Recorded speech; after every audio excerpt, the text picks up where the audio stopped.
पंखा कौन बंद करेगा? So hello everyone, so welcome back to my our channel. हाँ, पहले बोलती थी मैं माय चैनल। सो आज ये जो वीडियो होने वाली है ये बहुत स्पेशल वीडियो है, क्योंकि ये है मेरी सिस्टर की लव मैरिज की स्टोरी। तो आज मैं आपको एक लव मैरिज की स्टोरी बताऊंगी जिसमें मेरी बहन का पूरा पूरा हाथ है। अगर ये नहीं होती तो शायद हमारी शादी ही नहीं होती।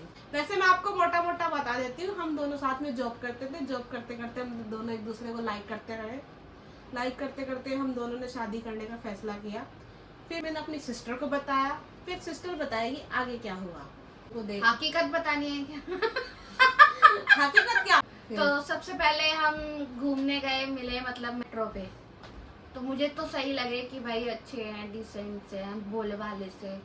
सिर्फ पैंट शर्ट पहन रखी थी, मतलब नॉर्मल, एक नॉर्मल व्यक्ति। फिर हमने डिसाइड किया कि हम घर पे बता देंगे। तो फिर हमने घर पे बता दिया। तो मेरी मम्मी मान नहीं रही थी मेरे बताने से। फिर इसने मम्मी को कन्विंस किया। हाँ, फिर मैंने बताया कि नहीं मम्मी, अच्छा लड़का है, तुम्हें एक बार मिल लेना चाहिए, एक बार बात कर लेना चाहिए। और फिर सबसे बड़ी जो प्रॉब्लम आई वो यही थी कि अदर कास्ट भी थी। और एक प्रॉब्लम ये थी कि उसके पेरेंट्स नहीं है। मम्मी बोल रही थी उसके पेरेंट्स नहीं, मेरी बेटी कहाँ रहेगी, कैसे रहेगी, ये सब प्रॉब्लम क्रिएट हो रही थी। फिर इसने बोला कि मम्मी वो कहीं पे भी रह लेगी, वो दोनों खुश रहेंगे, किराए के मकान में रह लेगी। ऐसे करके मम्मी को कन्विंस किया। और वो यहाँ पे अकेले भी रहते थे अपनी दीदी के साथ, उनका कोई मतलब घर भी नहीं था।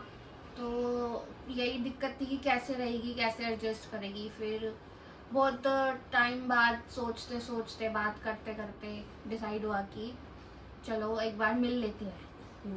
फिर वो घर पे आए, मिले, मम्मी को भी सही लगा, सब ठीक ठीक ठाक हो गया। पहले बात मैंने ही आगे बढ़ाई थी। फिर उसके बाद उन्होंने गाँव में लेके गए, मम्मी पापा को, इसको भी लेके गए। हाँ, हम गाँव गए, एमपी के हैं वो। तो हम मध्य प्रदेश गए, वहाँ पे बहुत बारिश हो रही थी, मुझे इतना याद है। वहाँ पे बैठे और नॉर्मल बातचीत हुई और डेट निकल गई।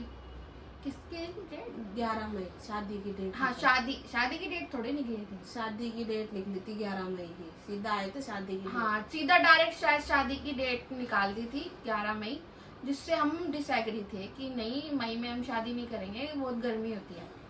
बट उन्होंने बोला कि नहीं, हमारे पंडित जी तो यही कह रहे हैं कि भाई 11 मई से ना पहले शादी हो सकती है ना बाद में हो सकती है। नहीं तो 1 साल तक शादी ही नहीं होगी। हाँ, वरना 1 साल तक शादी नहीं होगी। तो फिर हम मान गए कि चलो ठीक है, कोई बात नहीं। इस तरह से मेरी शादी का हाथ था मेरी बहन का। अगर मेरी बहन नहीं होती तो शायद मेरी शादी नहीं हो पाती, क्योंकि मैं तो कन्विंस नहीं कर पाती अपने पेरेंट्स को। इसने बहुत अच्छे से मम्मी को पापा को कन्विंस किया। करना ही पड़ा। इनकी लव मैरिज जो कहानी थी, क्योंकि अगर ये बड़ी है, इसकी होती तो फिर मेरी हो जाती। लेकिन वो पता लगा मेरे तो कोई बॉयफ्रेंड ही नहीं था उस टाइम पर। इसकी स्टोरी बाद में सुनाएंगे। इसकी भी एक स्टोरी है। अगर आपको नेक्स्ट स्टोरी देखनी है तो नेक्स्ट व्लॉग देखना। चलो, ये थी हमारी आज की एक छोटी सी स्टोरी। फिर मिलते हैं नेक्स्ट वीडियो में, तब तक के लिए बाय बाय।